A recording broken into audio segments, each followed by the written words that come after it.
Welcome to the hottest movie review on the internet today, the A-List Review. I am your host, the Game Changer, Wes Troop. And it's time to go back to the theater. And this time I'm going to be taking a look at a film that came out this past weekend, which, why? is what my thoughts when I saw this trailer. And we'll see if those were my thoughts in the review for the whole film, because my review of the 2021 horror sequel, Don't Breathe 2, coming up now.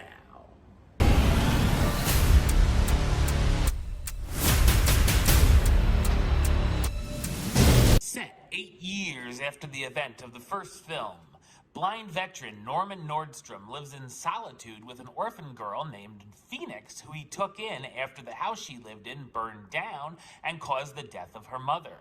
Norman barely allows Phoenix to go out and interact with society, and has taught her survival skills to protect herself. One night, a group of invaders come to Norman's house, break in, and kidnap Phoenix. Now the blind man goes on a search to find and rescue Phoenix from the kidnappers. So what did I think of Don't Breathe 2? I thought it's a disappointing and bland horror thriller sequel. I loved the first film, which was one of the better horror movies of the last decade, and was directed and co-written by Fede Alvarez. Alvarez returned to write this time, but the co-writer, Rado Sayagüez, takes over in the director's chair this time in his debut. Also missing from the sequel is one of my favorite actresses, Jane Levy, so that's a big demerit against it right off the bat. It also tries to pull a Terminator 2 on us by turning the villainous character of Norman into a hero this time around, to much lesser results. The film itself is certainly less suspenseful and comes off as more of a revenge thriller than an actual horror flick. Stephen Lang as Norman is still very good, and it's still fun to see him taking down the bad guys. The relationship between him and Phoenix is likable as well. There are some scenes that can be very violent, bloody, and cringeworthy in a good way, with some entertaining kills. The home invasion portion of the first film worked very well, but this time was shortened, and what felt fun and original the first go-round begins to feel stale here, with people coming to invade Norman's house again. It almost felt like going from Home Alone all the way down to Home Alone 3. Of course, there are a ton of tired horror movie cliches added in, including characters making very stupid decisions. The story is also very over the top and almost felt like elements you'd see in a Tyler Perry movie, which definitely caused some unintentional laughter. Also, so much like the first movie, there's a big twist, or in this case, 2 or 3, which I thought were eye-roll inducingly lame and just didn't work.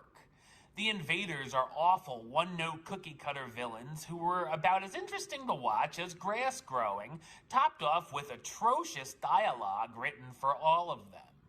The cast stars Stephen Lang reprising his role as Norman Nordstrom / the Blind Man, the former U.S. Navy SEAL who now lives in an isolated home with his adopted daughter, Brendan Sexton III as Raylan, the leader of the gang targeting Norman, who might be hiding a big secret or two, and Madeline Grace as Phoenix, the girl Norman discovered who survived a house fire and raised as his own. Don't Breathe 2 is a very forgettable and drab sequel that ultimately feels like a very unnecessary cash grab. Number-wise, I was going to go with a run-of-the-mill 5 or 4 for this, but the more I thought about this movie, I really didn't like it. Number-wise, I'm hitting it up with a 3 out of 10, which gives it the A-list rating of, hey, Don't Breathe 2. I got 2 words for ya. Suck it. Alright, well that's the show. I'll be back with another review very soon. But until then, don't forget to subscribe right here on YouTube. youtube.com/westside515. Like the show on Facebook, facebook.com/WestTroopAlist. And of course, you can follow me on the Twitter and the Instagram @WesAlist. Until next time, Troop out.